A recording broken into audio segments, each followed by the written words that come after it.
to be. But me, you're me. Louie T, welcome to my 2024 NFL Scouting Combine coverage, day number 2 of the NFL Scouting Combine.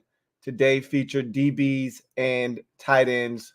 So corners started the day off, group 4. Group 5 consisted of the safeties, and we wrapped the day up with group 6, the tight ends, and that was our first introduction to the offensive side of the football, which the rest of the combine will be all offensive as we head into day number 3. So day 2, I wanted to see if we could continue with the theme of day 1, which was athleticism, speed, agility, quickness. Was very impressed with the big guys on day 1, the D tackles, the D ends, and the linebackers showed well from an athletic standpoint. So I wanted to see if we could continue that trend with the DBs. And the answer was yes. A very fast group, some good movement skills on the field. We were told that this was going to be a very heavy nickel draft, which is speaking my language as a fan of a team that desperately needs a nickel corner in the worst way right after a long day. That's what I wanted to hear, music to my ears. And I saw the proof on the field today. A lot of athletically gifted guys that are nickels, quick feet, can get in and out of breaks, change directions, click and close ability. So felt really good about some of the things that I saw on the field today. And so let's get into my analysis and my risers, the guys that I thought had their stock elevated today. And so we start with group 4, which was the corners. And first guy out of the box, Chris Abrams-Draine out of Mizzou, I thought set the tone, right? Set the tempo for the day. But before we even go there, let me back up a bit. Let me start with honorable mentions, okay?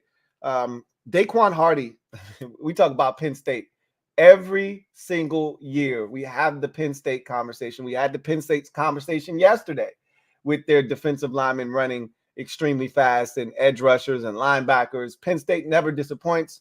Yet again, here we are. Of course, a nickel would run fast. A guy in Daquan Hardy who's 5'9 3/8", so shorter guy, 179, screams nickel. That's what I was told he was. He looked like it, ran a 4.38. He looked a little tight.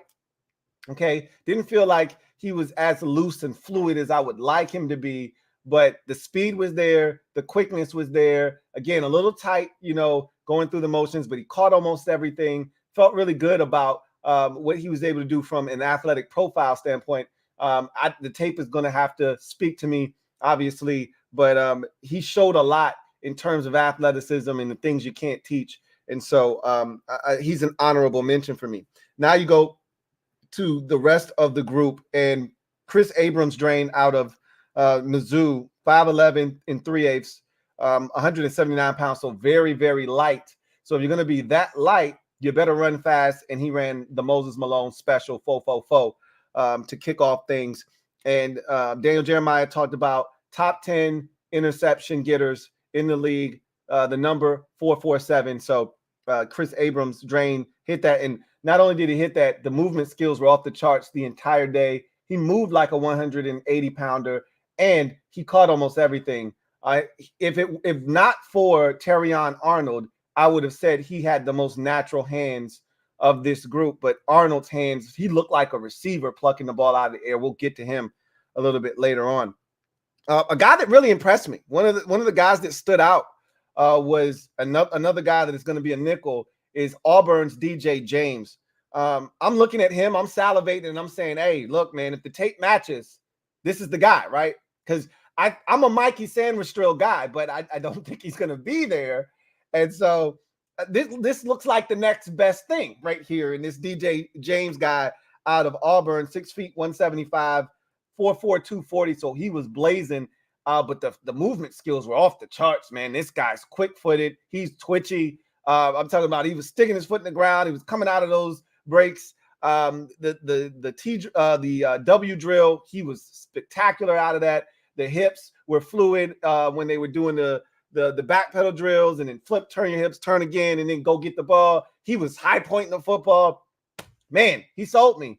I mean, I really walked away here saying, if I can't get my hands on Mikey Sandwich-Strill, let me get some DJ James, okay, out of Auburn. Again, I need to watch the tape to see what, if it correlates on tape, but damn, he looked good on the field. And, that's the kind of stuff that I'm looking for. That's what gets me excited. Does he tackle? Does he attack the football? Is he physical? These are the things I'm looking for. Can he blitz? Does he bring other things to the table? But from an athletic profile standpoint, he checks all of the boxes, ALL, all of the boxes.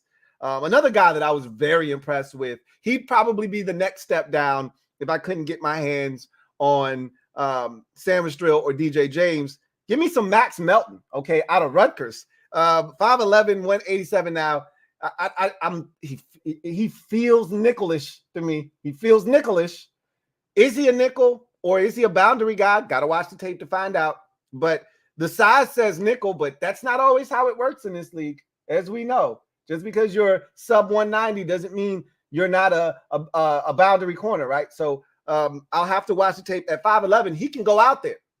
He can go out there at 5'11" if he checks all the boxes from a physical standpoint, can compete with guys that are bigger, that are 6'2", 215. If he can compete, he can go out there because he looked the part, and he's even though he's not the biggest guy, physically he was built, right? Max Melton looked the part. He was explosive. I think he jumped 40 inches in the vert. Then he ran a 4.39, which coincides with that 40-inch vert. So it all made sense from that standpoint. I was very impressed with Max Melton, and he caught mostly everything. And again, the movement skills look good. He looked twitchy. The 40-inch vert, the 4.39, all feels like you're checking all of those boxes. Again, I think he's a step down from a movement standpoint.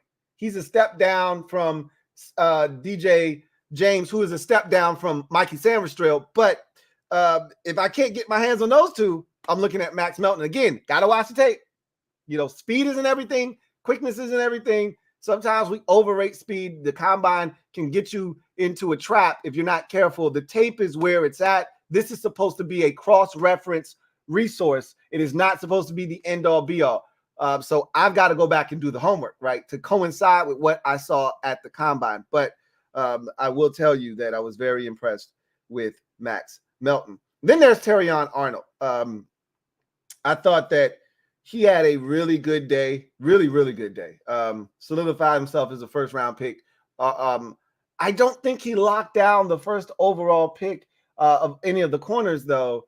I think he left that door ajar with his speed. Now, DJ he said that he thought his comp was Jalen Johnson, who was a 4.5 guy coming out of Utah. And I remember him running 4.5 thinking, I don't know if he's gonna, that long distance speed is gonna hold up in the NFL, and he's been just fine.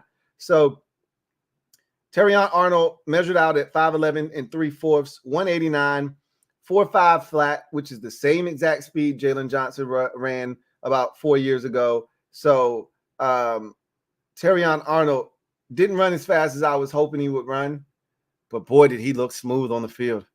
And his hands, he could be a receiver. I would venture to say I probably got to go back to one of those drafts with one of these elite corners coming out. I mean, I'm thinking like 5-6 years ago, man. One of those corners was snatching the ball out of the air, and I can't remember who it was. And I think he turned out to be a bust too. But he was one of the top corners that year. I think he was from Florida. And I can't remember who it was, but boy, Terrion Arnold was snatching the ball out of the air. My goodness. Boy, I mean, he made it look easy. Easy. There's got to be some receiver in his background, but I walked away really impressed with everything except the speed. And 4.5 flat isn't slow. It's just not as fast as you would like at the cornerback position. But had he been 100th of a second faster in the 4.49, we would have been like, yep, that checks the box. So really, what are we talking about? Terrion Arnold, he's a first-round pick. All day long, all day strong. Then we get to the guys that I thought were the biggest winners, the biggest risers, the best of the best of Group 4, and we're going to start with Quinyon Mitchell because he might be the first corner to hear his name called in the 2024 NFL Draft. Out of Toledo, this guy has just been rising rapidly up draft boards. He killed it at the Senior Bowl. The tape, reportedly, I haven't watched, so I can't confirm this or not. The B-roll that they showed was pretty damn impressive. Now, here's my one knock on him. They said he caught the ball and that he was picking things off, this, that, and the third. And I saw the B-roll, and he had some picks. A lot of them were with his body. He didn't catch it all that impressively with his hands.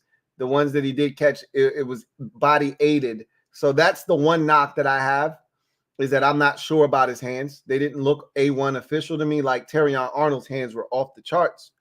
But from a movement standpoint, 6 feet and 1/8, 195 pounds, ran a 4.33. And, you know, again, sometimes we can be hypnotized by the speed, but the movement skills were really good. He probably wasn't as smooth as Arnold, but at the size, with that speed, with the physicality, and I did see him hit. Okay, you add in the physicality, and man, that's a hard package to pass up. So he's one of those risers for me. And then my favorite guy is Mike Sammerstrell. I've already talked about this. I fell in love with his game last year. Okay. Then to watch him do what he did this year to help Michigan win a national championship, him be one of the catalysts and one of the leaders. This is the guy that I want. And I know I'm not going to get him. And so I try not to get too involved, get too attached to prospects, because I know I'm not going to end up getting that guy. And so Mike Sammerstrell, 5'9" and 3/8, 182, ran a 4.47. I did not think he was going to run that fast. I thought I in my head 4.53, right? 4.52, 4.53. That's the neighborhood I had him in. He cracks a sub 4.5. The movement skills were ridiculous, and he caught almost everything. He just is a natural. He's the kind of guy that I'm looking at in the nickel and saying, that's the guy. That's the next Kenny Moore, right? That's the guy. That's the guy that's going to be, you know, a nuisance at the next level. That's the guy that's going to be a difference maker. That's the guy that's going to be the new Mike Hilton, but with speed, right? That's the guy. That's him, right? That's him. He was outstanding today. What more can I say? And then just as a side note, Nate Wiggins, 6'1", 3 and 3/8, 173-pound corner out of Clemson. So very light in the trunks. And one of the knocks on him is he doesn't necessarily want to tackle, right? He's not the most physical guy. Sometimes makes business decisions and isn't as aggressive. Sometimes he'll play that buddy ball with the receiver out there, not really get off the block, but kind of, you know, stay around and not really try to get off the block. And but boy, can he run! Ran a 4.28 before having a hip flexor pop up on him after that 40. So that was really disappointing to see, because I wanted to see what the on-field work looked like after that explosive run. Hell, I would love to have seen him run again. He was actually disappointed with the 4.28. You know, if you're disappointed with 4.28, what are we talking about here? Could we be talking about you potentially having another run at it and breaking the combine record? I doubt it, but I would have loved to have seen him on the field. So I just wanted to throw him out there as well. So that's Group 4 in the corners, right? And Kool-Aid McKinstry had a Jones fracture in his foot, so that stopped him from working out. Was told he wasn't going to run super fast, but I would have loved to have seen his on-the-field work just to see what he was about. But obviously that did not happen. You get to Group 5, and the number here for the top 10 at the safety position is 4.54. So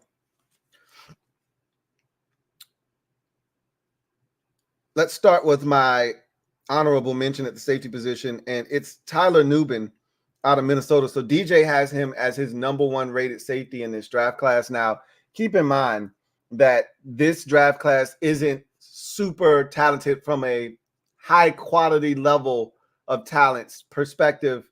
DJ says he doesn't think anybody's going to be drafted in the top 40 to 45 picks at the safety position. They're all kind of jumbled up in the, mid to late second into the third and fourth round type of deal, right?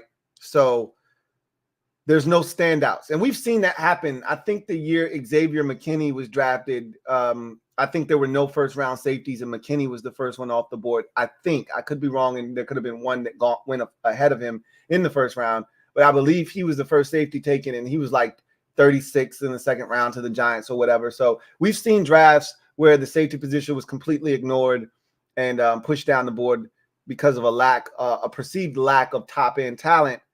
This draft is supposed to be a very similar draft, but I'm going to tell you right now, from an athletic profile standpoint, this was a good group, man.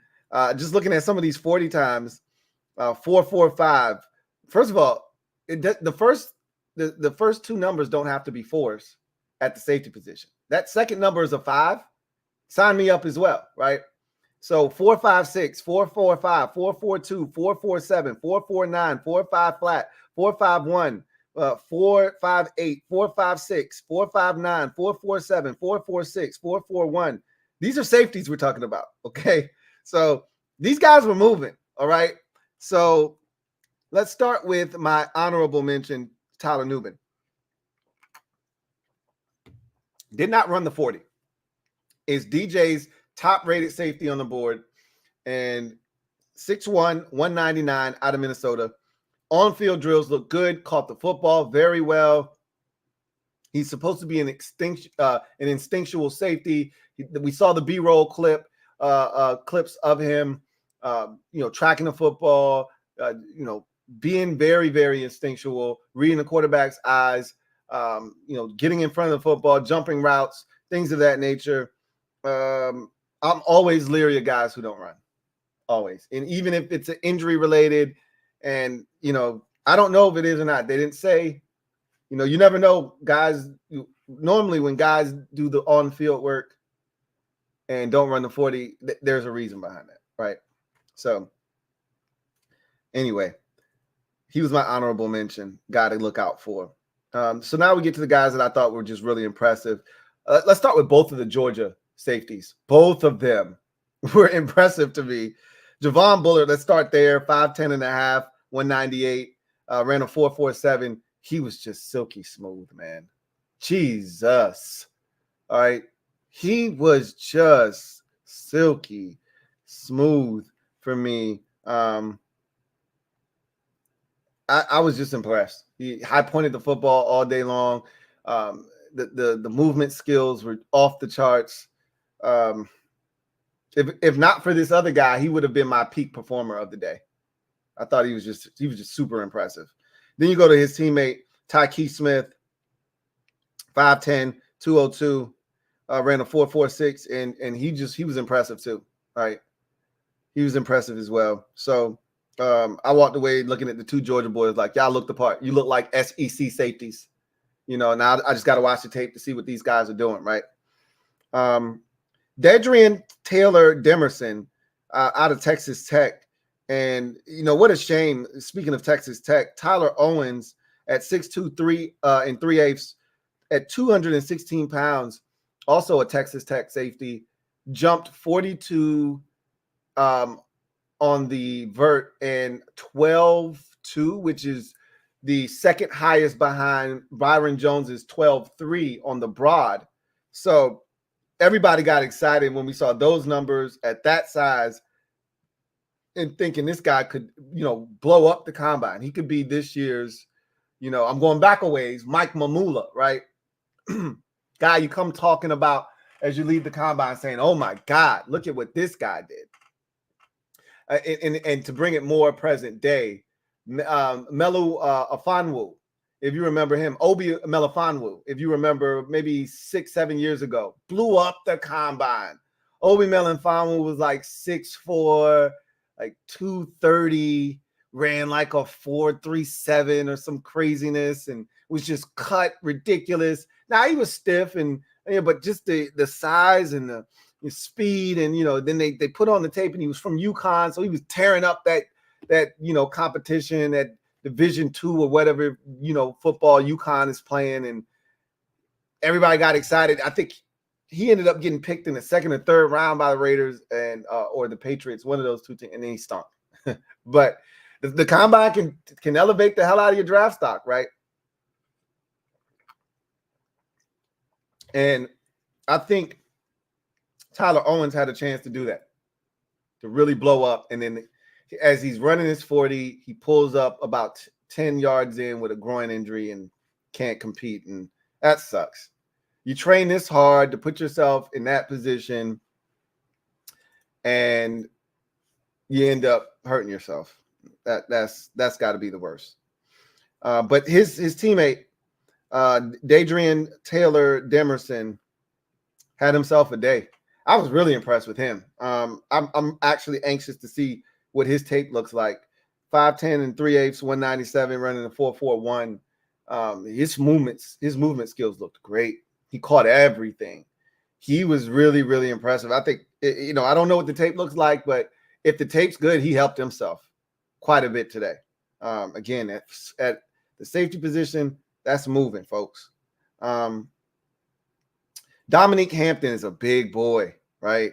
6'2" and 3/8, 215 out of Washington, running a 4.51. He was another one of those guys that was kind of a show stealer, if you will, because of that size, moving at the rate of speed that he was moving. And I thought, surprisingly, his change of direction was pretty dang on good. And he caught the ball well. There were a couple of drops. There were a couple of slips where you could see, the balance wasn't necessarily there. But all in all, I was pretty impressed with Dominique Hampton. And another guy that I'm going to be anxious to kind of take a look at as we get deeper into the defensive backfield in the draft process and the evaluation process, rather. And then Kalen Bullock out of USC. They showed a B-roll of him tracking the football, tremendous range. He looks like a corner to me, though, right? And they even said that there's a chance he could end up being moved to corner. He looks like a corner. He's so small, right? 6'2", 188, 4.49 out of USC. He said he's always had an issue with his weight. People have always been questioning him because of, him being so skinny. But, boy, can he go get the football. I mean, he was leaping up there, snatching it out of there. He looked the part. That's for damn sure. He attacks the football. That's, to me, the biggest strength that I saw. And then they had a pick he had on tape where he went up and he snatched the bitch out of the air. And so I was loving what I was seeing on the B-roll. And then to see him actually do it on the field means that wasn't a fluke. That's how he rolls. That's how he operates. He was really impressive today. Another guy that I walked away saying, okay, I need to know more about you. And what are you exactly? Can you convert the corner? Or are you just purely a free safety? DJ said he missed a lot of tackles last year, cleaned it up this year. So that's also something to keep in mind with him as well. Got better at it. I won't say cleaned it up. He got better. And then the guy that stole the show, though, in Group 5, my biggest riser was Cole Bishop. Safety out of Utah at 6'2", 206, running a 4.45. They said that this guy's the general. He's El Capitan on the field. He's getting everybody lined up. He doesn't miss tackles. He cleans up everything in front of him. He can go get the football. We saw that. He was catching every goddamn thing. The movement skills, he didn't look tight and robotic and mechanical. He looked fluid enough for me and my liking. And at 6'2", 206, and them telling me he's physical, he tackles, he gets everybody lined up, he's a leader, he's got ball skills. They said the only thing that they were questioning with him was his speed, and then he goes out and runs 4.45. Man, if that ain't how you elevate yourself from third round, which is where DJ said, I think this dude was in the third round. I think he might have ran himself into the second round. Man, if you don't run yourself up around, I think that's what Cole Bishop just did. And much like Bishop, he got the juice. He definitely had the juice today. So Cole Bishop was my biggest riser in group number 5 at the safety position. And yesterday we did a live stream talking about the safety position and how it wasn't an impressive group. And if you let Cam Curl walk and you don't end up getting a guy like Xavier McKinney, what are you going to do? Not a lot of other options. Bullshit. You can find something from this group, and it doesn't have to be in the first round. It's not going to be in the first round. Probably not going to be in the second round. You probably don't even have to do it in the third round. You know, there's going to be one of these guys that I highlighted that I like, probably going to be around in the fourth round. There's probably going to be multiple guys. A bunch of these dudes will be available. Like a Jalen Carlis out of Mizzou, 6'2" and 3/4, 227, which is ridiculous. And they were talking about him. DJ was like, yo, he might need to come down into the box. I saw why. His hands are made of stone, right? And he wasn't as fluid, but at 6'2" and 3/4, 227, running a 4.5. Again, I got to watch the tape to see how he moves around on the football field. But in Dan Quinn's scheme, he was playing a guy at 205 at linebacker. If this guy can do the same things at 227, what are we talking about here, folks? And we see that all the time. College safety, converted to line. That's Shaq Thomas. That's Thomas Davis. That's Shaq Thompson. That's Thomas Davis. We've seen it multiple times over. Dion Buchanan was the first guy that was a safety in college to really come down as a smaller linebacker at like 210 and play for the Arizona Cardinals. And then we saw an influx of those guys doing it, and it's been a trend ever since. So there's other guys that'll be around in the fifth round, sixth round. So I think you can find something. I'm not too concerned. I'm not as concerned as I was previous going into the day. I knew day two was going to reveal a lot for me because I was told the safeties. So in my mind, when I hear, there's no first round safeties, okay, it's not a good group. It may not be a top heavy talent group, but it's a dense group. It's a deep group. It's concentrated. We can work with that. That's what we need. Because we're not taking one in the first round. We're not taking one in the second round. Probably not taking one in the third round either. So you need it to be a draft where they're all concentrated in the second, third, fourth, fifth round, because that's where we're going to be taking them, somewhere in that third, fourth, fifth round range, right? If we need one. How many years in a row are we going to draft a safety any damn way? We've drafted a safety each of the last 3 years. At some point, you'd like to think, all right, we can take a year off. Right? We should be able to take a year off. When you draft a safety 3 years in a row, you should be able to take a year off. And then we go to group number 6. And it's the tight ends. And, I was paying close attention to this group because we cut Logan Thomas, which I knew was coming. We all knew. I was operating as if Logan Thomas wasn't on the roster anymore. Anytime I talk about the tight end position, I was always talking about Cole Turner, John Bates, and what's my man that got hurt last year? Y'all know who I'm talking about. So those were the guys I was always talking about. So Amani Rogers. So thank you, Red Wing 01. So I was always working under the assumption and under the auspice that he wasn't going to be here. What I didn't expect them to do was get as busy as they did today with all the guys that they released. But I was really looking forward to seeing these tight ends because I don't really know what's out there. So I thought this was a really athletic group. And I thought that a lot of guys stood out. But there were maybe like 2 in particular that really caught my attention. And then there was a third that was like, I knew about him. Somebody brought him up last night. And then I saw him and I was like, interesting. I see why you brought him up now. So I'll start with my honorable mentions. And Tip Ryman was an honorable mention for me. 6'5", 271 out of Illinois, ran a 4.64, which is ridiculous at 270. Are you kidding me? They talked about him being a blocker and how physical he was. I saw that.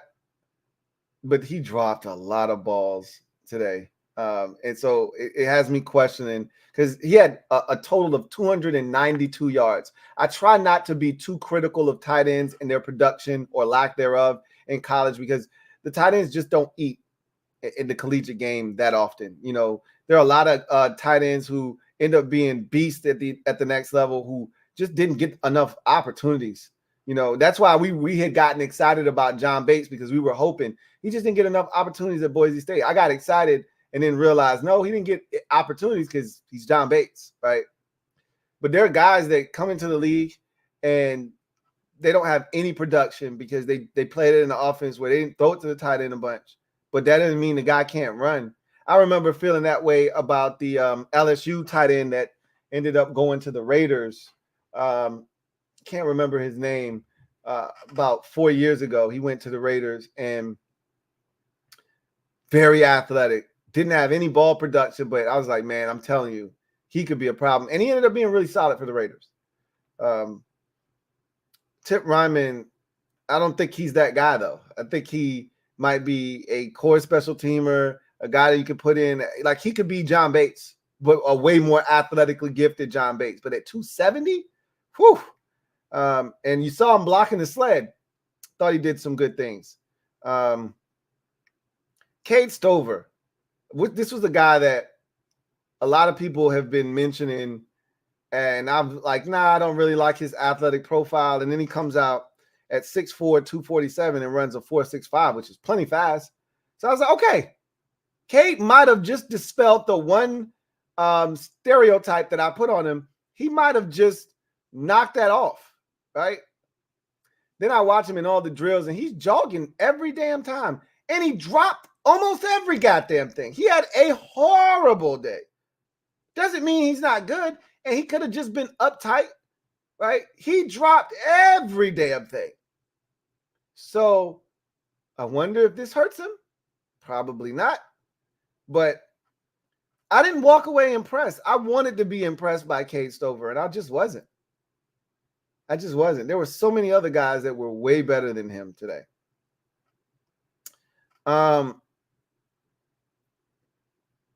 Let's go to Devin Culp, 6'3" and 1/8, 231 out of Washington, ran a 4.47 40. He was flying. So that was the fourth fastest 40 for a tight end in the combine. And I don't know if he's a tight end. He looked real receiver-ish to me. And even DJ said, I don't know if he's going to be a tight end at the next level, because he's already undersized at 231. And it's not like he's just going to gain, 15 pounds and be 246, or gain 10 pounds even and get to 240. He doesn't look like he's putting on too much more weight. So could he end up being a receiver? I don't know. Team might draft him, use him as a tight end, but use him as a mismatch tight end, where you split him out, and you try to get a mismatch on the backer who's just not fast enough to cover him.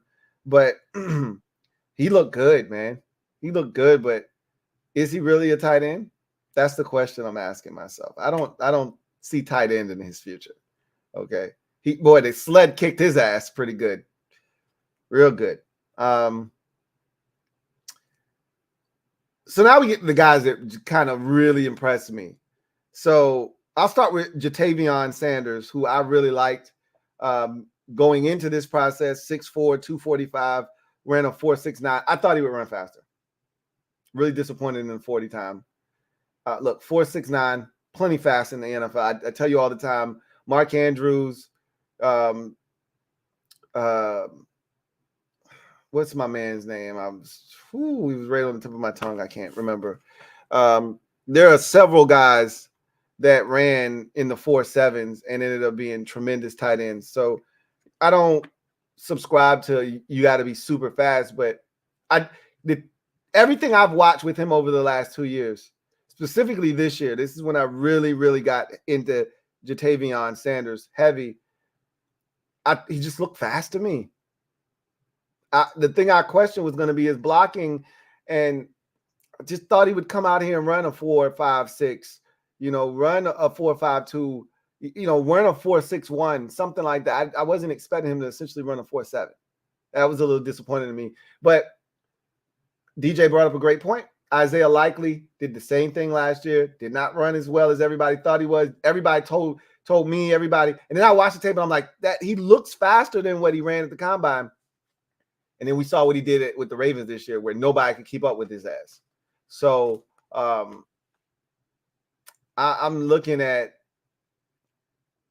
Jatavion Sanders and saying maybe he just is a faster game guy, a game speed guy, where he's just faster when somebody's chasing him.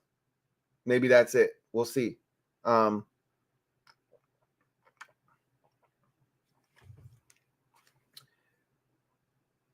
Then we get to somebody brought up Ben Sinnott yesterday. 6'4", 250, ran a 4.68. He looked good. Ben looked good, man. Ben caught the ball well. Ben moved well. He looked fluid. It looked easy for him.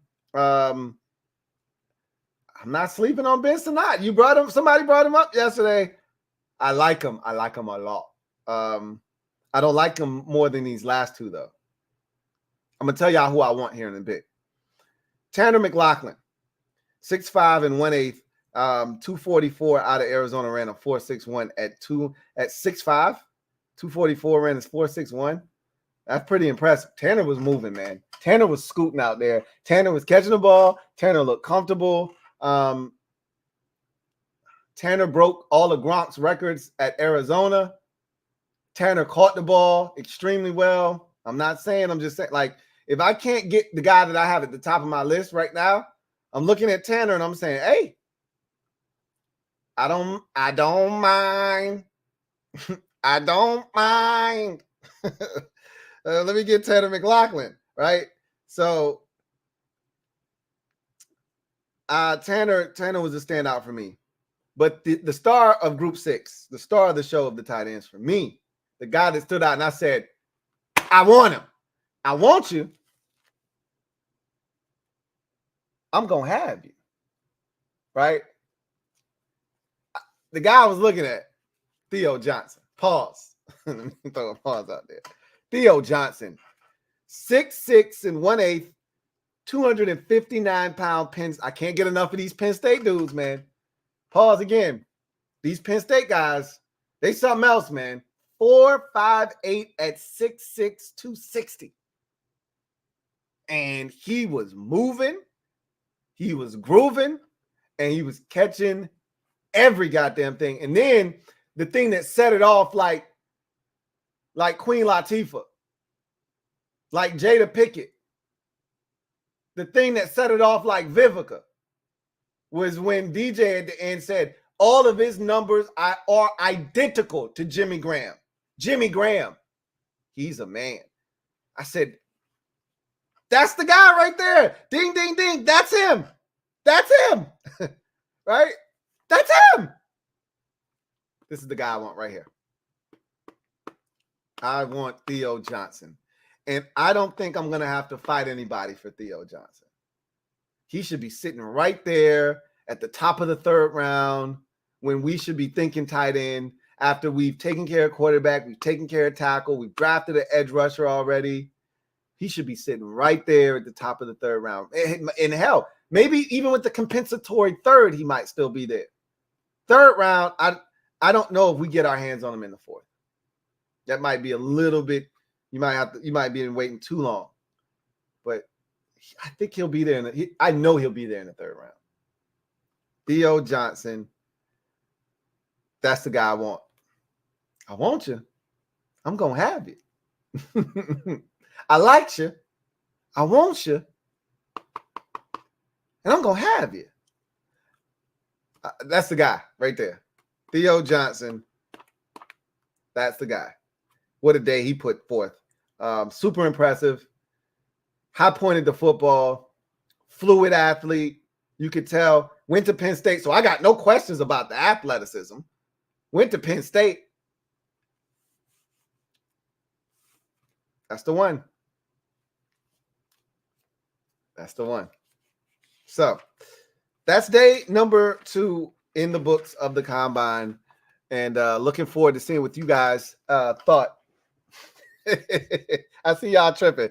Relax, relax, relax. I was talking about on the team. Okay. Cheers. So, anyway, let's get to the comment section and see what you guys thought about day number 2.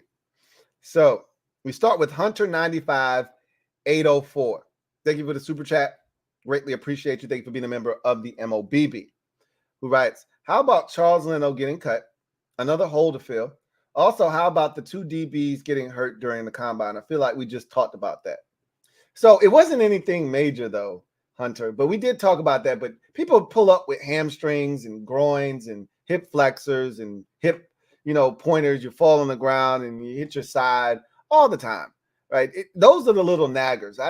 It's the guy that, like David Ajabo, like 2-3 years ago at his pro day, tearing his ACL. Like, that's the shit I'm talking about. We don't see that at the combine. Knock on wood. We don't see that at the combine normally. And I don't want to see that, because that would influence guys that are of high stature to not perform at the combine even more so than they already aren't performing there. So that's the stuff you don't want to see, because that's the one thing right now that could act as the biggest deterrent to, guys like tomorrow we'll see Rome Odunze. He could easily say, nah, I'm good. All the rest of the receivers aren't running. Neighbors isn't running. Harrison Jr. isn't running. If he didn't run, nobody would blink. Not going to change his draft status at all. But I love the fact that the other 2 aren't running, so why not run? You're not going to leapfrog Harrison Jr., but the difference between you getting picked first or second in this draft at receiver and getting picked third could be the fact that you decided to come out and compete at the combine and show you weren't scared and go out there and kill it. That could be the difference between who decides when they need a receiver second in the draft after Harrison Jr. comes off the board, between Neighbors and Odunze. And the difference could be, hey, this dude, he went out and competed at the combine. So I'm hoping that's the case, but we'll see what happens. Leno getting cut, I talked about that on the video, was a bit of a surprise for me. I didn't see it happening this soon.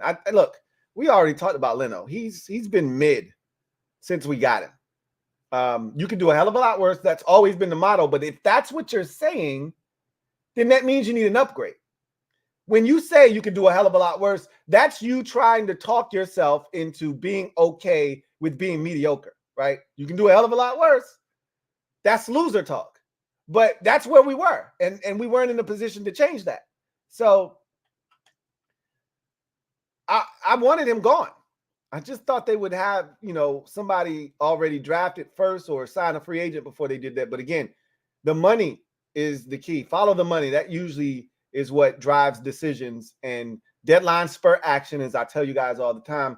And the likelihood is, with the new league year vastly approaching, there was going to be some roster bonuses and things of that nature kicking in if you didn't make this decision now. So they went ahead and cut bait with a number of guys. And you're seeing a number of teams around the league doing that too. So, we're not alone in that regard. I saw the Eagles, they traded for Kevin Byard last year, and they cut him today. Right. So a lot of teams cutting guys. Patriots cut a couple of guys. It almost feels like we're racing with other teams to try to see who's going to have the most cap space in the NFL this year, because when we cut like 3-4 dudes, and then we got all the way up to like 91 million. And then the Patriots said, oh shit, you trying to pass us? And then they cut like 2 dudes and they went up to like 100 million. Right. So, it feels like an arms race for cap space right now. That's what it feels like. But I'm excited that they moved on. That, to me, that screams, hey, we got a plan. Don't worry about it. We're going to see.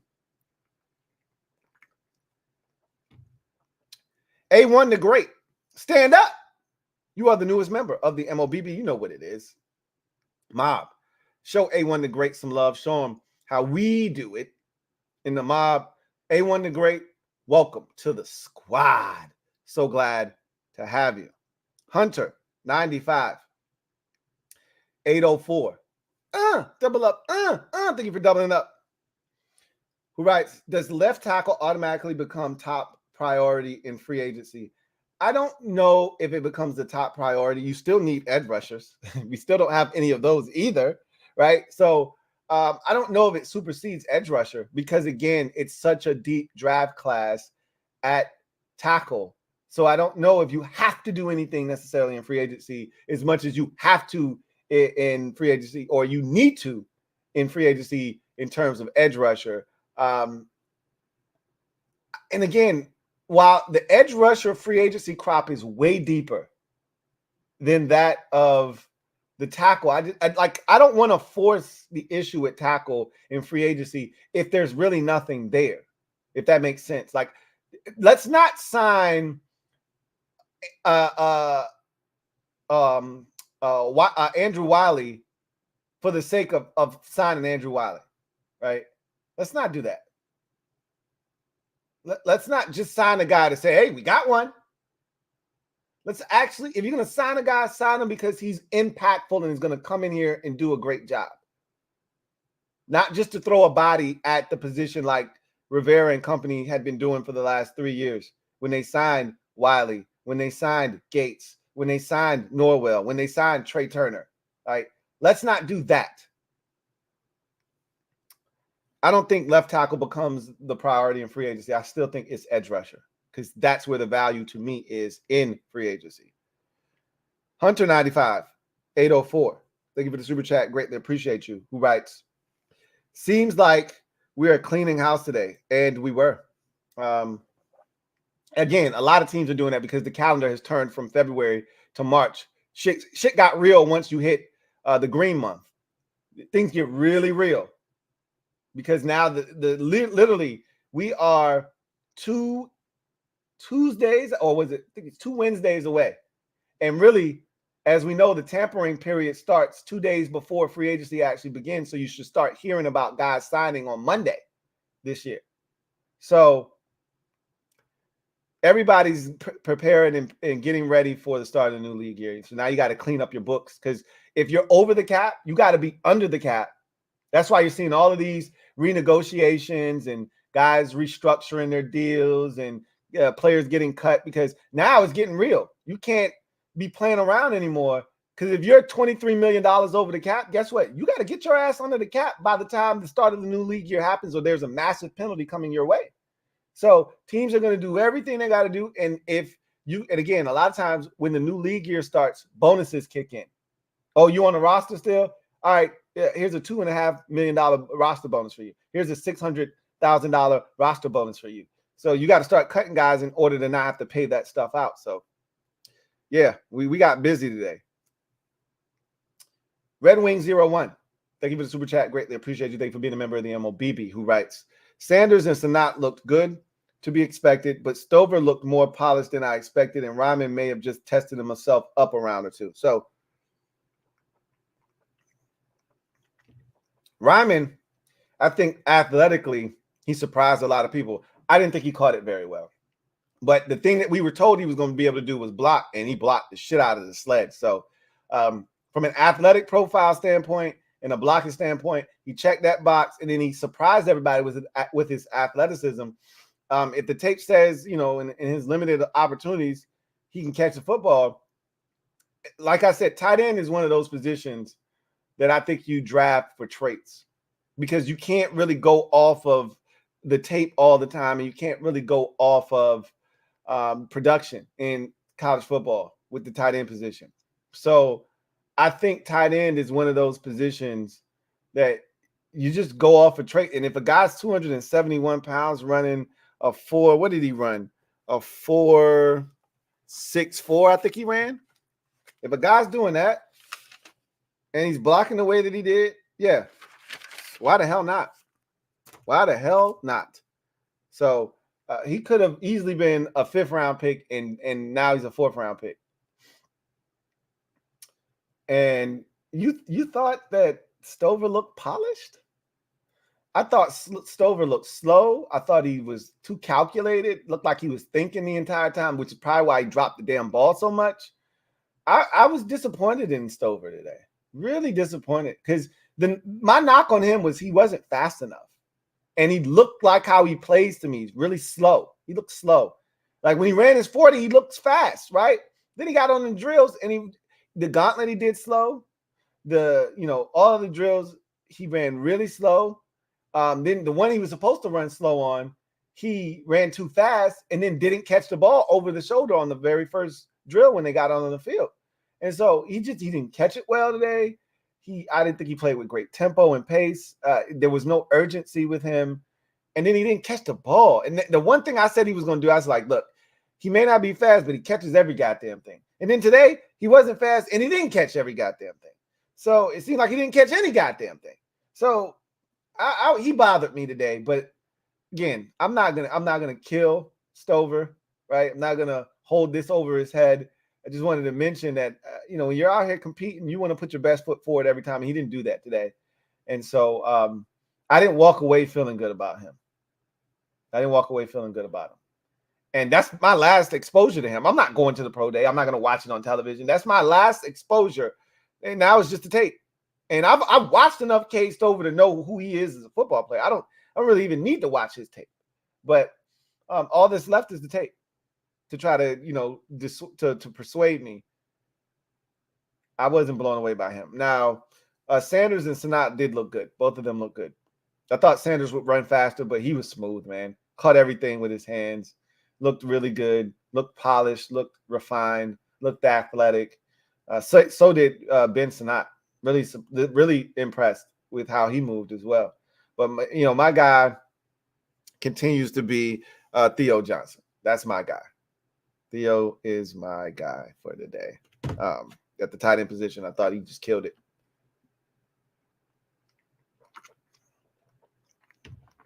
Navy Ramjet, thank you for the super chat. Greatly appreciate you. Thank you for being a member of the MOBB.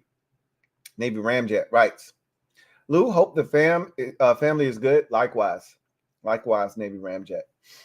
Couple thoughts. I feel we could get a linebacker like Cooper or Wilson and get some pass rush that way while getting a great linebacker. Also check out Johnny Wilson, wide receiver, 6'7", 237, possible tight end. Very Waller feel. That's exactly what he's going to be. He's going to turn into an NFL tight end. He reminds me a lot of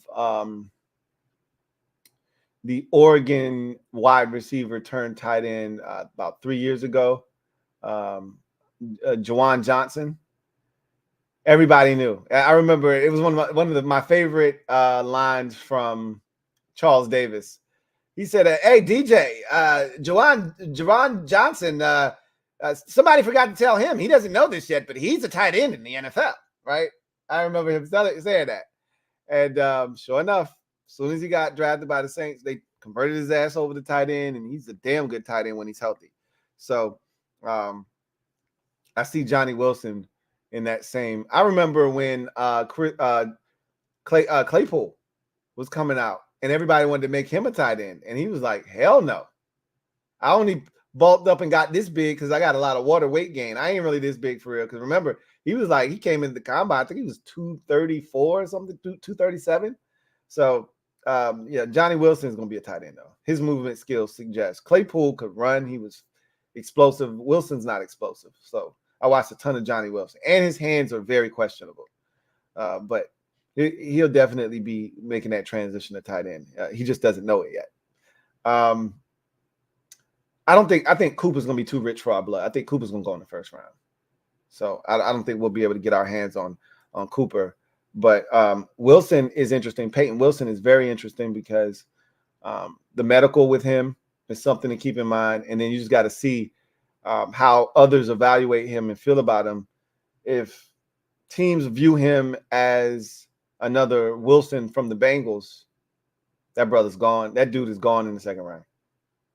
They see him as a Kiko Alonso. He's gone in the second. Not Kiko Alonso. Kiko Alonso, I was thinking more along the lines of Matt Milano. That dude is gone in the second round. And if the medical checks out, I don't see it with the way he ran yesterday and the way he moved. I don't see in his tape. I don't see how he's not in the second round. And again, I think that second round linebacker is too high for our blood. I think we don't start thinking about other positions until the third round. I don't think we start entertaining other positions outside of receiver, quarterback, edge rush, or tackle, or O-line, but tackle in particular. I think those are the only 4 positions we consider because the talent is so great. If a guy falls to you in the second round, you might have to just take him if the value's too great. If you had if he was your 23rd rated player in the draft and you had a mid first round grade on him and you're sitting there at 30 whatever, Washington's sitting at 36, and this guy drops to you, and let's say it's Keon Coleman, and you had a the 20th player in the draft, and you had a mid first round grade on him. And I'm not saying that's the case for Keon Coleman, but if that's the case and he's sitting there, you might have to take him, right? He blows up the combine tomorrow and he's sitting there at 36, you might have to take him. So I think receiver is entered into that equation.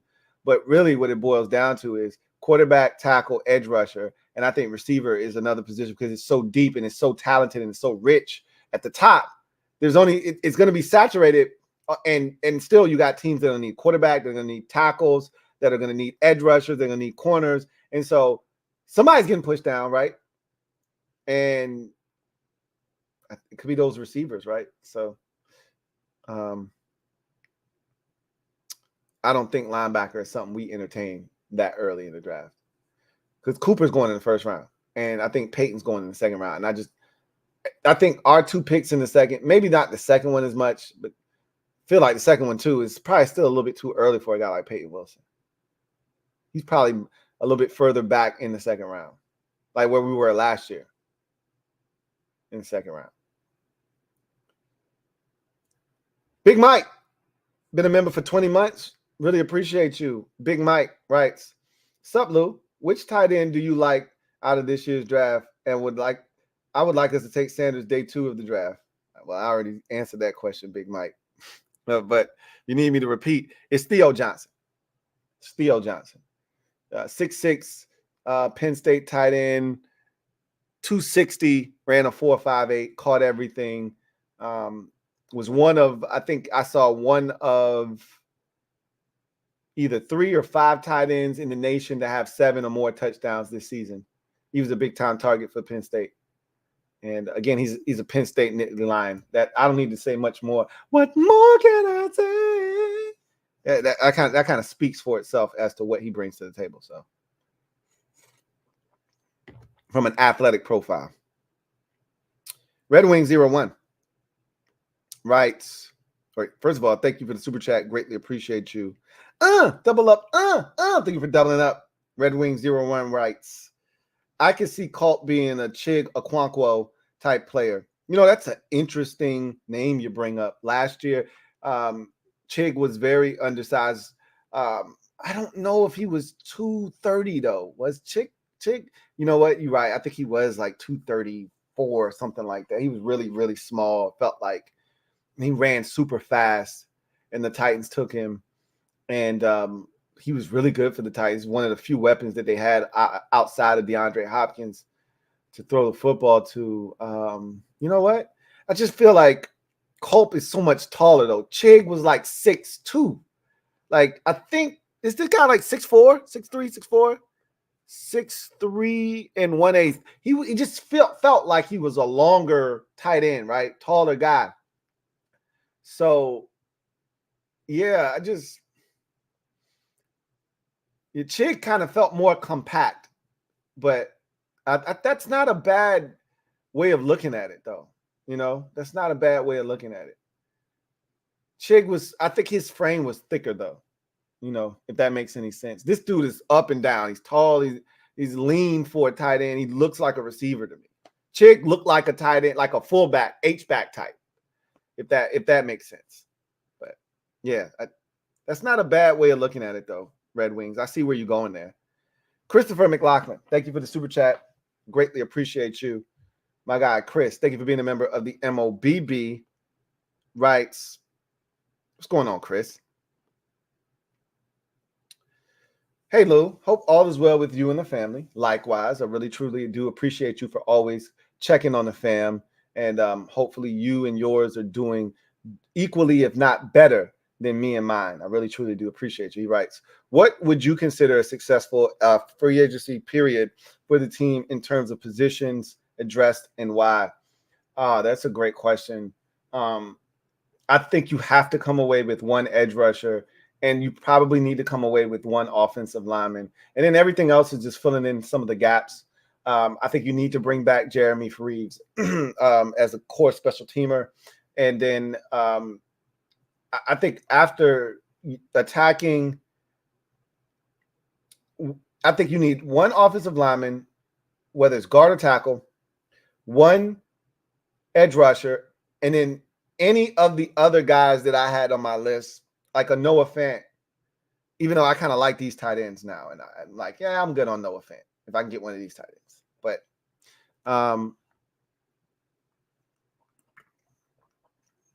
they're going to fill in the gaps. They're going to get a bunch of guys that help them turn over this roster. Players that may have crossed paths with a lot of the assistants or guys they've watched from afar and admired and said, hey, this guy's really talented, or this guy, I had a really high, opinion of this guy coming out of the draft 3-4 years ago. I'd love to give him, a shot.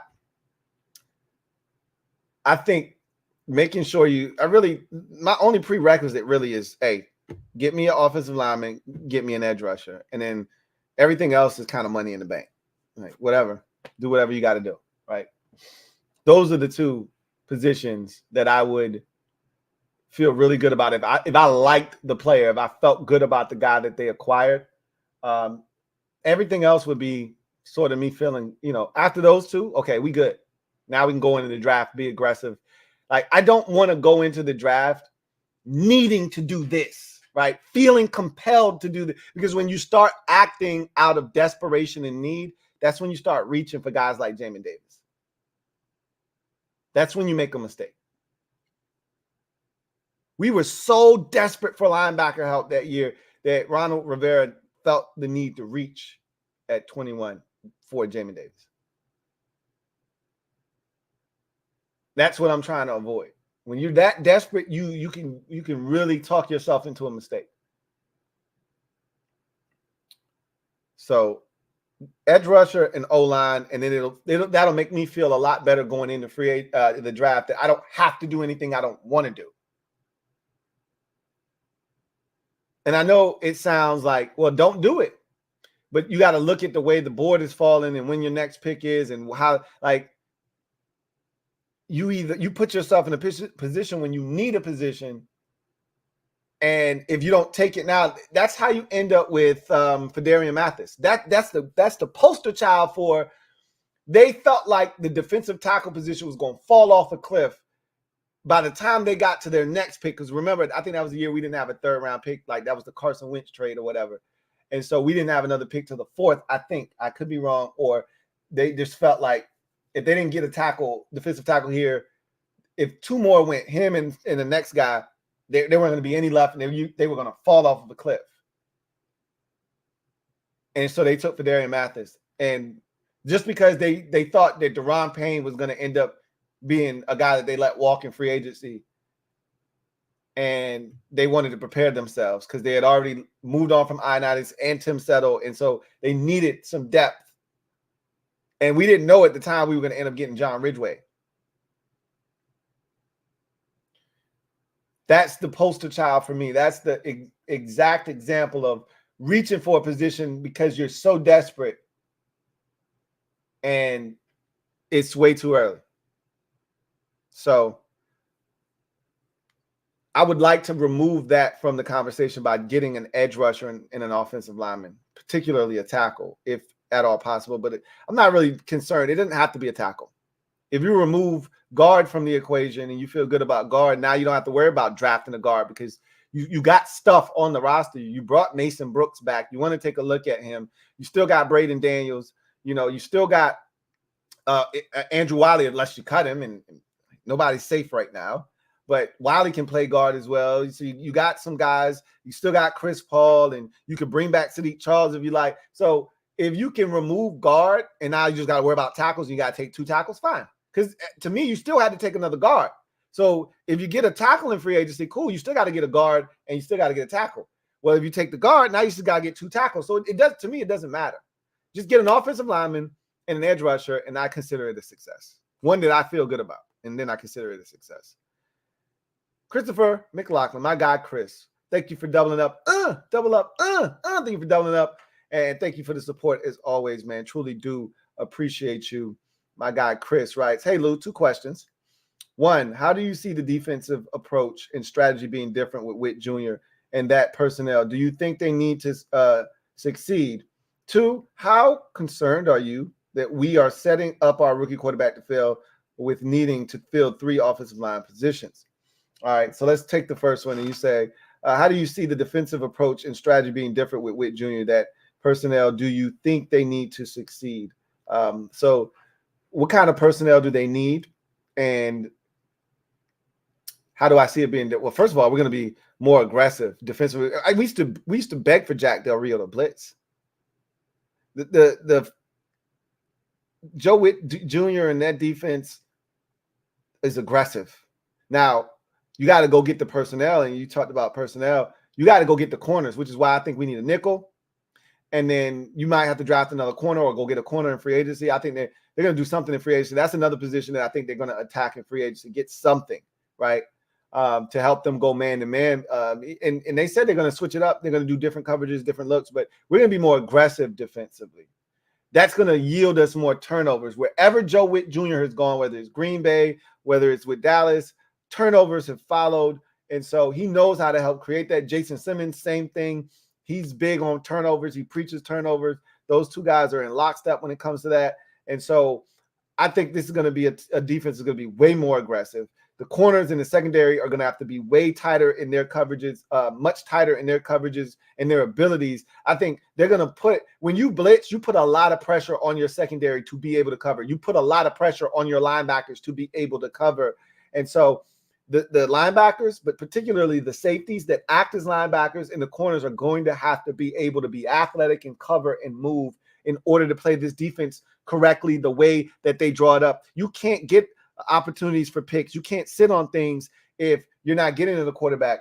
And so we obviously got to address, the defensive line and edge rushers in particular, and we got to hit on guys that can get to the quarterback, because you can't sit on routes. The reason Deron Bland was able to jump routes is because he knew they got to get rid of the ball. We savages up front. We dogs. We coming, right? They got to get rid of the football. So you can sit on a route and jump it. If you're not getting pressure, you can't jump anything, because it could be a double move. That quarterback's got all day to throw. So I see them being more aggressive. But in order to be aggressive, and you ask what personnel do you think they need to succeed, they got to have the corners. They got to have the pass rushers.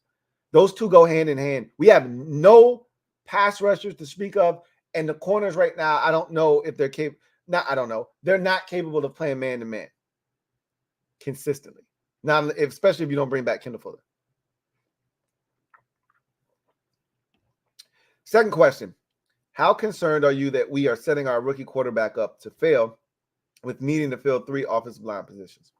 I'm not concerned at all, because we knew that the offensive line was going to need work, and we knew that there was a really distinct possibility that Charles Leno was getting cut. Again, I saw Nick Gates as already being cut in my mind. He was like a free agent. I just didn't even consider him. He was so bad last year that I was already over Nick Gates, right? So that was fine. The Giants let him leave for a reason. They liked him. He was a tough guy, all that good stuff, but he was lacking, right? So that wasn't a loss. The only guy that ended up being a loss for us is Leno, and not because of his play, but rather we just didn't have anybody to replace him. They got to figure that out. But that was something that we were talking about anyway. I've seen people's comments who have said we need to go O-line, O-line, O-line, and O-line. So they were already thinking we need 2 tackles, we need 2 guards, or 2 tackles, a center, a guard. They were dead ass. They weren't like saying that facetiously. They were serious. So no, I'm not concerned. that they're gonna ruin this quarterback without an offer, because they're going to revamp this offensive line. There's no ifs, ands, or buts. This isn't Rivera and that incompetent crew that was here the last 4 years. This is a totally different outfit. They're going to revamp this offensive line this offseason. I'm still telling you, you can't be certain, and you shouldn't expect them to revamp the entire offensive line in one offseason and fix it completely.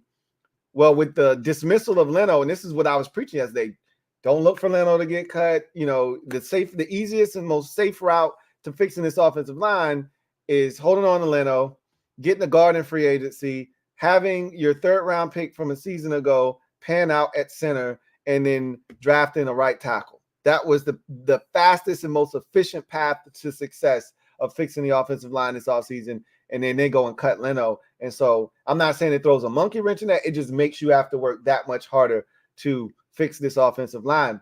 But I will say this. We don't know what we already got on the roster. You may not need a guard. Like, we keep talking about guard. You need a guard. You may not need a guard. They might take Andrew Wiley and move him to guard, and he might fit in like he was a square peg, and that left guard position might be a round hole, pause, and they might just drop Andrew Wiley into that thing, and it fits a perfect match. So, you know, we say all of that. You can't assume that, though, if you're the staff. You can't assume anything. So go out and get dudes. They'll figure it out. I'm not concerned about the quarterback being, you know, put in a position to fail because we're not going to protect him. And I'll take it a step further. Even if I'm not 100% confident in the O-line, at least I feel like we got competent coaches that aren't going to leave our young quarterback out to dry like Eric Bieniemy did last year. So there's that too. There's ways around it. We don't have that level of incompetence anymore. So what up, Chipper? Thank you for the super chat. Greatly appreciate you. Thank you for being a member of the MOBB. Chipper writes, what up, Lou? What's up, Chipper? Congrats on the 400. Appreciate that. Been moving, so I finally caught a live video. Hope that went all well for you. Moving sucks, but there's no greater satisfaction than when you're done and you look at everything you've accomplished. So I'm going to say this. I don't know if this is a good thing or not, but congratulations on the move. And hopefully you're at a place now where you feel comfortable settling into wherever you are. Says, question, I may have missed it, but what edge rusher you like in the draft? So edge rushers were yesterday. So you did miss it because we did day one of the combine, and I really could just send you there to find out. But I'll give you a couple names. I won't get into the specifics as to why. If you want to know that, then you have to go to that video, which was yesterday. But the edge rushers in this draft, like, they're guys that are outside of our price range in terms of draft capital. Like Latu, he was outstanding. He was my peak performer from yesterday with this group. But and there are a bunch of guys, like, I'm hoping, Braylon Trice is still there when we select in the second round, right? Highly unlikely. I think he goes late first, earlier second than us. But he's a guy that I like. There were a couple of guys that stood out. Miles Cole was interesting.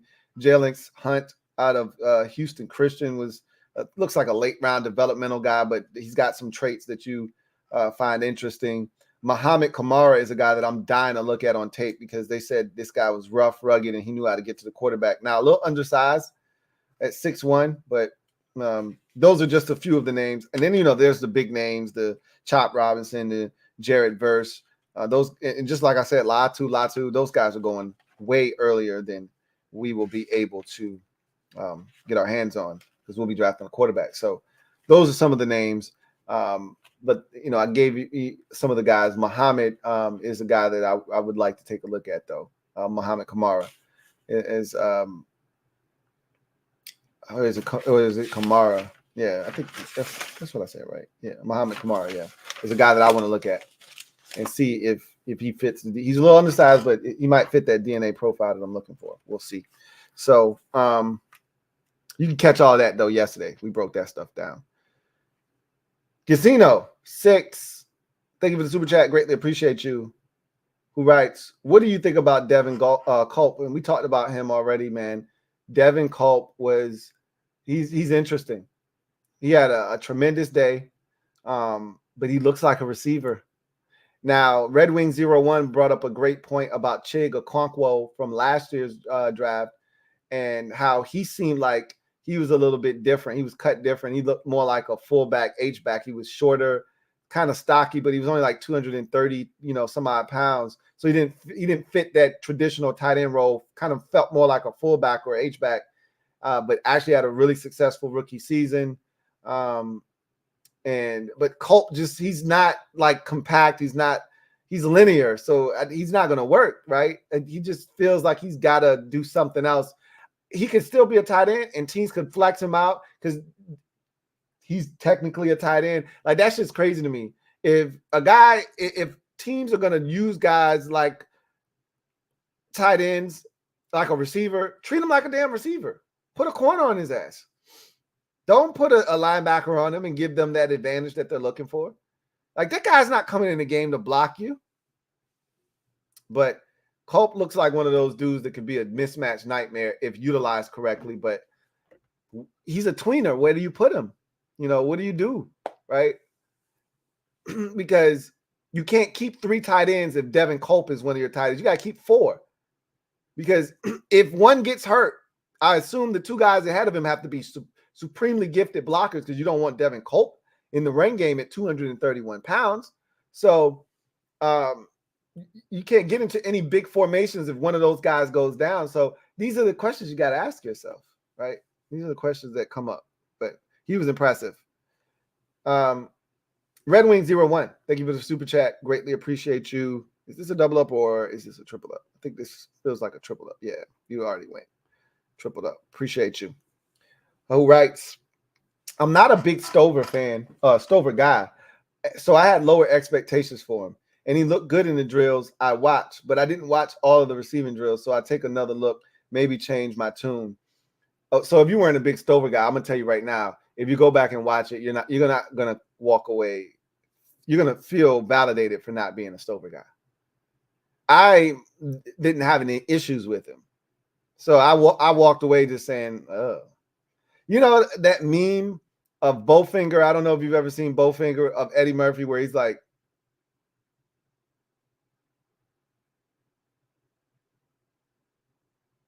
that's how I walked away looking at Stover today.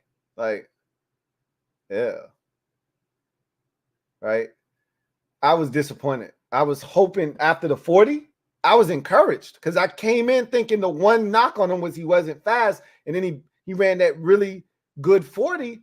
And so now I'm like, I'm perked up. Like, okay, let me see what else you can do. And it went downhill from there. Didn't catch it well. I felt like he was half-assed and everything else. He wasn't running at full speed. But you know what? Maybe that is his play speed. Because that's what I saw watching him play. He seemed slow to me. So maybe, knowing he's got to run fast in the 40, yeah. But when he plays, he doesn't run that fast. That's not game speed for him. T-Roy. Thank you for the super chat. Greatly appreciate it. Thank you for being a member of the MOBB, who writes, there were some sneaky good tight ends in the combine today. They were, T-Roy.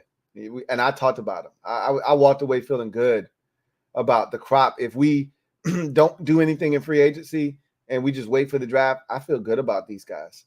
And you're not going to have to fight like tooth and nail to try to get your hands on one. They'll be around in the 4th round. I feel like most of the guys that I like are going to be there in the 4th. Not the one I like the most, but the rest of those guys will be around in the 4th round. Some of them will even be around in the 5th. So I feel good about that. I agree. Hunter 95, 804. Thank you for the super chat. Greatly appreciate you. Hunter writes, thanks, Lou. You probably answered my question on the Leno video. Sorry for making you repeat yourself if you did. I'm ready for the future. Let's see what we can do.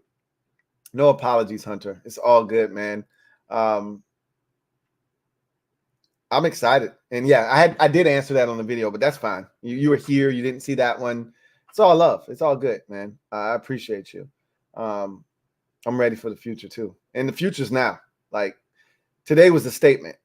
Because they like, yeah, you want the money, but I don't think the savings on Gates was all that much. I think that was a negligible savings on Gates. That was a statement cut. Like, nah, you ass. We're not even gonna let you hold up a roster spot going into camp. We can get that to some undrafted center. We don't need your ass on the roster. Damn. I felt like the guy in Waterboy, Dos Quixote. Like, I just when they cut Gates, I was like, I almost was looking like I was speaking a different language or something. Like Nick Gates, Dos Quixote. Jesus, what did he do? You remember that episode of Martin when they were trying to get Martin and Tommy and Cole to all work out at the gym, and they go out to Gina's gym and Pam's gym, and they're doing the aerobics, and then Tommy it falls out. He's like, "What's your name, Tommy? What's your name?" And he's like, "Toby." Like they fall out. Him and Cole fall out, and Martin is the only one, and he ends up taking over the workouts. Later on, and he calls 3 girls up to the front to check their waist. Bow, bow, and bow. Right, and then he says, "Y'all say goodbye to all of these girls, because it'll be the last time you see them. Get out, get to stepping." And she says, we do. And then he says, we do. He says, "What do you mean? What do we do?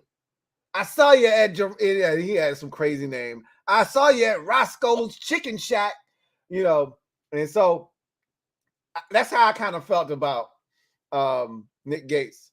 Like, yeah, he was trash, but damn, what did he do? I didn't think he was getting cut. Like, you were saving 7 on Charles Leno Jr. You saved 6.5 on Logan. And I think, I don't know how much they saved on Nick, but it couldn't have been that much. I was like, you really hacked them for $2 million? You really hacked them for $1 million? Right? It was like, you're damn right. This is about principle. I was like, all right, I ain't mad at you. I ain't mad at you. I ain't mad at you. Red Wing 01. Thank you for the super chat. Greatly appreciate you. Red Wings writes, "I guess we can get more into it tomorrow, but what did you think of the QB interviews and Caleb not releasing his medicals?" We'll definitely get into it more tomorrow. But initially, I thought it was like Caleb flexing his muscles now. That was a dick move, right? Like, he doesn't have an agent, so he could have like somebody advising him, or you could still have like a manager who is giving him some advice or whatever, but he does not have an agent. So it's not like his agent advised him to do this. His agent probably would have advised against him doing this. Like, you don't help yourself by doing this. Like, again, it's just a dick move. Like, you don't have to be an asshole about it. Unless you're hiding something, what difference does it make if I take this and every team has my medicals? Like, ain't like you. Like, to me, it's more ridiculous because you're allowing yourself to be poked and prodded at 5, 6, 7 different locations instead of just doing it in one central location, and then you don't have to worry about doing it anymore. Every time you go to a facility now, they're going to want to check you out medically. Like, so you have to do this process 5 or 6 times or 7 or 8 times or however many teams you meet with prior to the draft. That's dumb to me. But whatever. Maybe in his mind, he's thinking, I'm only going to like 3 places. So I'm only going to like 3 or 4 different meetings. But you can't do that, because what if the Vikings trade up to 1? What if the Raiders trade up to 1? What if the Falcons trade up to 1? Right? But you can't play that game. In your mind, it's Chicago, it's New England, it's Washington, and then maybe 2 or 3 other teams, and that's it. So still, that's too many. That's more than 1, which is what he would have just had to do it at the combine. To me, that was a dick move. But I thought he showed some personality by asking Brendan Rice a question or 2, and I didn't have really any issues with any of his answers that I've seen so far. I haven't watched all of his presser, but I did get a bunch of little clips. I heard that Jaden Daniels was to be expected, cool customer, guy that a lot of people have, taken to. But I heard the quarterback still in the show in the interviews has been Drake May.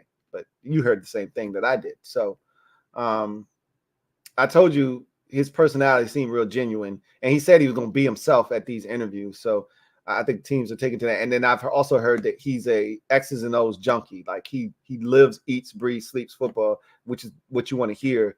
And so his board work is probably going to be crazy. He's going to be able to tell you why he did what he did. Even if it didn't work out, I can tell you why I did what I did. And then it's going to make sense. We may not have executed because we didn't have as much talent, but it wasn't for me not knowing what I should have done. May not have done it. So sounds like he did a really good job of interviewing. And, these interviews matter. They really, truly do. Our owners are sitting in on these meetings, which tells you a lot. This is an important one because getting the quarterback is the most important thing. And you don't think the owner knows that? He was a part owner of the Steelers. He's seen what happened to them without Big Ben. Like, you think he doesn't know?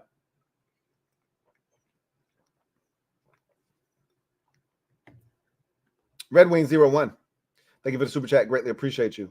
Who writes, maybe Colt could be a slower Vernon Davis. No, because Vernon was jacked.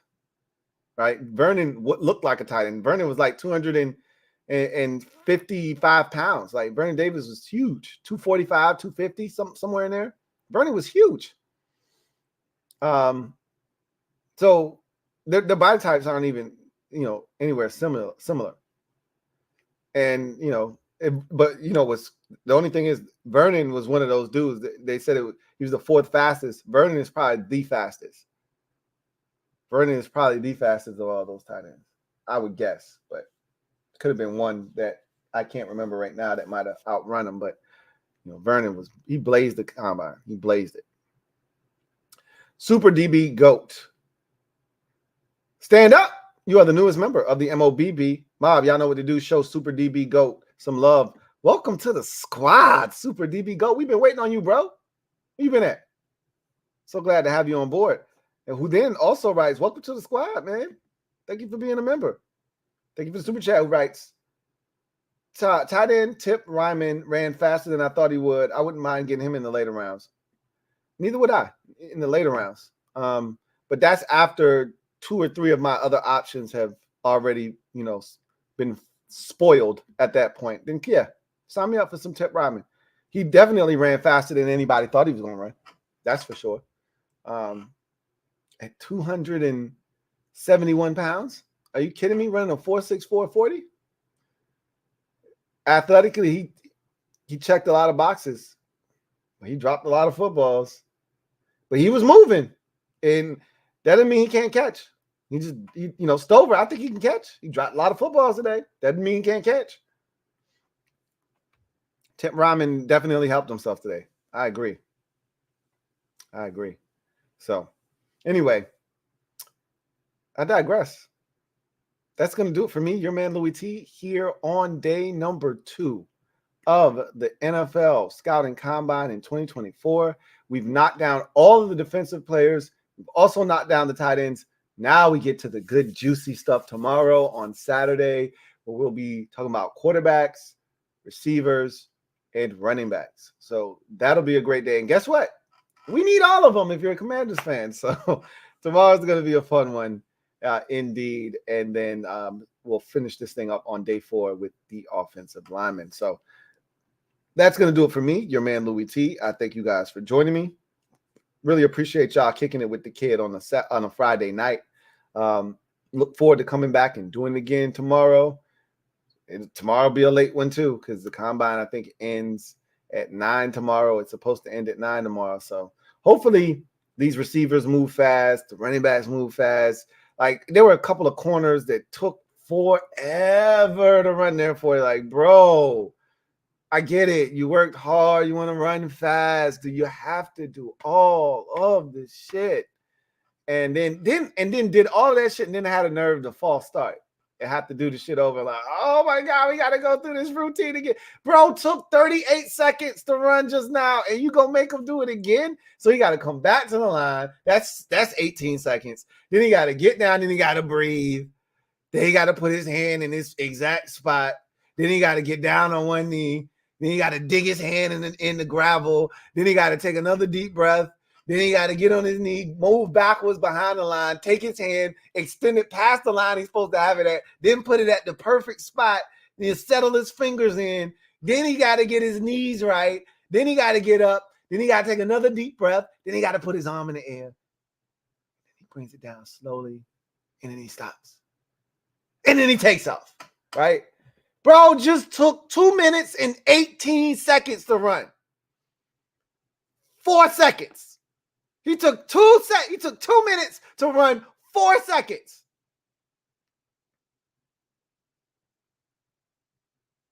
I hope the receivers ain't doing that shit tomorrow.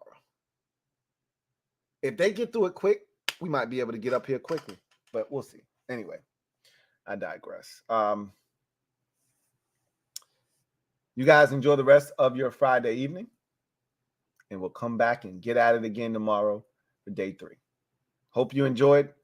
Really appreciate you. God bless, and good night.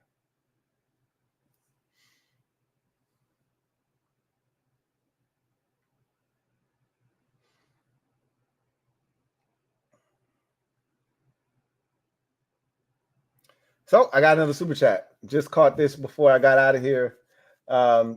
T-Roy, thank you for the super chat. Greatly appreciate you. Double up. Thank you for doubling up. Who writes, what do you think about Brevin? Let me see what. Brevin Spanford, 6'6" and a half, 260 out of Minnesota. Big guy. Thought he caught the ball pretty solidly. I didn't like his balance. I didn't like his footwork. He looked a little clumsy, and he looked like he was kind of laboring a little bit.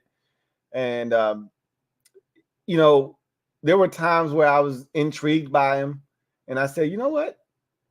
He could actually be interesting because he's such a big guy, but he was on the ground an awful lot, you know, and that usually speaks to a guy that's somewhat uncoordinated.